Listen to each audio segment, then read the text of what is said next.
ಓಂ ಓಂ ನಮೋ ಬ್ರಹ್ಮಾದಿಭ್ಯೋ ಬ್ರಹ್ಮವಿದ್ಯಾಸಂಪದಾಜಕರ್ತೃಭ್ಯೋ ಶರಶಭ್ಯೋ ನಮೋ ಮಹದ್ಭ್ಯೋ ನಮೋ ಗುರುಭ್ಯಃ ಸರ್ವೋಪಪ್ಲವರಹಿತಃ ಪ್ರಜ್ಞಾನಘನಃ ಪ್ರತ್ಯಗರ್ಥೋ ಬ್ರಹ್ಮೈವಾಹಮಸ್ಮಿ. ನಮಸ್ಕಾರ. ಕಾಟಕೋಪನಿಷತ್ತಿನ 2ನೇ ಅಧ್ಯಾಯದ 1ನೇ ಬಲ್ಲಿಯ 5ನೆಯ ಮಂತ್ರವನ್ನು ನೋಡೋಣ.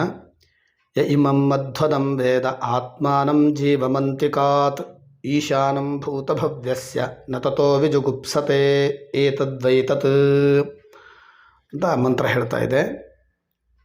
ಯ ಇಮಂ ಮಧ್ವದಂ ವೇದ ಆತ್ಮಾನಂ ಜೀವಮಂತಿಕಾತ್ ಈಶಾನಂ ಭೂತಭವ್ಯಸ್ಯ ನ ತತೋ ವಿಜುಗುಪ್ಸತೆ ಏತದ್ವೈತತ್. ಯಾವನು ಈ ಜೇನುತುಪ್ಪವನ್ನು ತಿಂತಾ ಇರತಕ್ಕಂತಹ, ಅಂದರೆ ಕರ್ಮಫಲವನ್ನು ಅನುಭವಿಸ್ತಾ ಇರತಕ್ಕಂತಹ ಜೀವನಿದ್ದಾನೋ, ಪ್ರಾಣಾದಿಗಳ ಸಮೂಹವನ್ನು ಧರಿಸಿರತಕ್ಕಂತಹ ಜೀವನಿದ್ದಾನೋ, ಈಶಾನಂ ಭೂತಭವ್ಯಸ್ಯ ನ ತತೋ ವಿಜುಗುಪ್ಸತೆ, ಎಲ್ಲವನ್ನ ತಿಳಿದಿರತಕ್ಕಂಥ ಒಡೆಯನಾದ ಆತ್ಮ ಅಂತ ಯಾವಾತ ಅರಿತುಕೊಳ್ತಾನೋ ಆಗ ಅವನು ತನ್ನನ್ನು ಕಾಪಾಡಿಕೊಳ್ಳೋದಕ್ಕೆ ಇಚ್ಛಿಸೋದಿಲ್ಲ ಅಂತ. ಎಲ್ಲಿಯವರೆಗೆ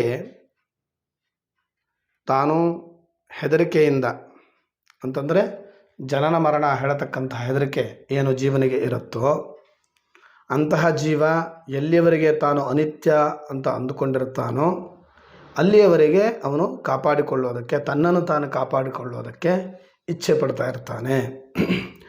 ಯಾವಾಗ ತಾನು ಅದ್ವೈತನೆಂದು ಅಂದ್ಕೊಳ್ತಾನೋ, ನಿತ್ಯ ಯಾವಾಗಲೂ ಇರತಕ್ಕಂಥವನು ಅಂತ ಅರಿತುಕೊಳ್ತಾನೋ, ಆವಾಗ ಅವನು ತನ್ನನ್ನು ತಾನು ಕಾಪಾಡಿಕೊಳ್ಳೋದು ಅನ್ನೋದು ಇರೋದಿಲ್ಲ.